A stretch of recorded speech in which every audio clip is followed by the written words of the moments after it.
Hi everybody, this is Kratok. I thought I would come to you guys with a little bit different style of video today. I'm not going to be making any war hits. Instead, I thought I would show you how defenses in Dominations work. And the reason for this is because there's a lot of confusion. It's not something that's talked about very much. Um, and I thought it would just kind of generally help people to understand how things work when they're trying to plan out war hits. So with that, I'm going to actually jump into the city builder, layout editor, whatever you want to call it. So you guys can kind of actually see this on a visual grid layout. The first thing to understand here is that defenses work from the range on defenses. Start counting from the center point of the center of a defensive building. So, for instance, on the town center, it is considered, in some aspects, a defensive building because it does spawn troops. So the center point of that 6x6 grid is actually where it starts counting the range from. So if we go ahead and we click on it here, and we start looking at essentially where the radius goes out to on walls, we can count 3 for the city center itself, and then going out to the northeast here, or the top right, we can count 5 more walls, so we can figure that it's got a range of 8. Now, something to note is if you're doing this at home, or on your game, and you're trying to look at things, if you come down to different directions, the range is going to be slightly different. And from what I've gathered, this is basically just a perspective change based on how the camera is, and it makes things a little bit inexact when you're trying to plan out hits or figure out how a base is going to work when you're building one. But it's close enough, for basically all our intents and purposes. We don't have to be exact. It's a game. But that's just something to kind of keep in mind there. As far as accurate ranges, because you will have, half a range to almost a one range difference, I found going to the top right is the most accurate when you lay it out in a grid, cross pattern like this. So that's one thing to keep in mind. And you can go ahead and you can do this at the house, pull out mortars or towers, whatever you really feel like playing with. But there are a couple things that are a little bit goofy that I'd like to show you guys, because I think this will really be pretty instructive on how everything works. And I'm just going to go ahead and change our walls real quick here and just move them into our tower. So everything's nice and crisp and clean. The first thing here is that while towers are 7 range and redoubts are 7 range, they're not actually quite the same. And what I mean is this: if we go ahead and we take this tower and going off to the top right, we start counting our walls.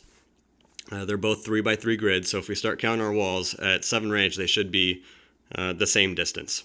And if you look at it, the tower actually goes out to 5, we'll call it a half, 5.5 walls from basically the edge of that 3x3 grid. Now, if we were to take the redoubt, which also has a tooltip of 7 range, it only goes out to 5. And I think this is one of those deals that really makes the redoubt seem pretty underwhelming on defense, and why a lot of people really don't like it is because basically it's got less effective range than what is advertised.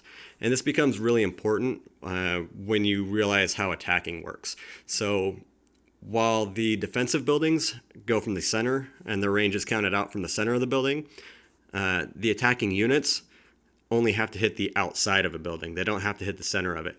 So an attacking unit with a range of 5 can actually be just barely 5 off of a building and basically hit the edge of it and not get hit. And this is a really big important factor when you're looking at things like the redoubt, to a lesser extent the anti-tank guns, and then the biggest one is actually the castle. So just to show you again here, 5.5 if you count the top right. And then if we're moving the redoubt back in, it's only 5. So that's one little kind of strange oddity with defensive buildings here. Going to the fort, we'll go ahead and we'll bring the fort up. The center of the fort should actually be, as it's a 4x4 grid, should be in between any of the points. So it'll be two range of it will be eaten by the fort itself. And then counting out at 7, it goes out again 5. So the tooltip is accurate, but what it does is it means that it's actually got about half a range less than the tower does in effective defense, because it can be hit that much closer, or rather, the range extends that much farther less out from the edges, which is really the important part, is how far out from the edge of the defensive building before it can be hit by attacking units, which is primarily going to be, howitzers and shooters. So that's something to kind of keep in mind there. It's one of the things that really makes the fort pretty underwhelming, because as an upgrade, it's high cost in oil. Your generals are all high cost in oil and as well when you start talking the upper levels. And when you talk about putting, literally hundreds of thousands or, possibly even into the millions of oil into your generals, and they don't spawn even when they're not getting sabotaged, it's really crummy. Couple of other small things to keep in mind. Decoy tactic is 7 range, so if you're trying to plan a hit, that's about what you're going to get from it. Basically, it's tower range in an area, so it's fairly big, fairly effective.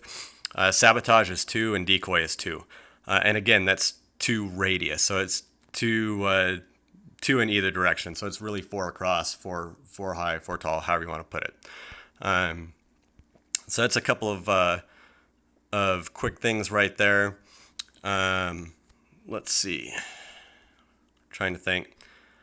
Those are really the biggest buildings to worry about right there. You guys can go ahead and go into a layout editor. You don't have to have this saved. You can just go ahead and delete everything and take a look at it, and then when you're done, you just cancel out. You don't save anything.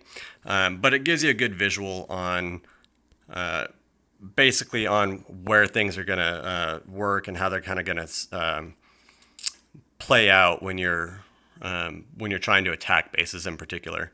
It's still kind of nice to know these things in general, for laying out defenses and whatever, but really this is geared towards attacking more.